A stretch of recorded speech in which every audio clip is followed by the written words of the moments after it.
Intelligence information आई है जो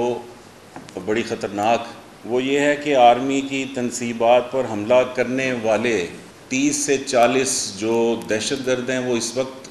ज़मान park में खान साहब की रिहाइशगाह के अंदर पनाह लिए हुए हैं और इदारों के पास इंटेलिजेंस और टेक्निकल कंफर्मेशन भी आ चुकी है जियो फेंसिंग के ज़रिए भी कि ये लोग वहाँ पर मौजूद हैं। इनमें वो लोग भी मौजूद हैं जिन्होंने जिनाह हाउस के अंदर घुसकर आग लगाई, तोड़ फोड़ की। तो इसलिए हुकूमत पंजाब की जानिब से PTI की लीडरशिप को ये रिक्वेस्ट की जा रही है कि 24 घंटे पंजाब की निगरान हुकूमत PTI की लीडरशिप को दे रही है कि इन दहशत गर्दों को जो कि मिलिट्री तनसीबात पर हमलों में शामिल थे और ज़मान पाक में पनाह गज़ीन हैं, इनको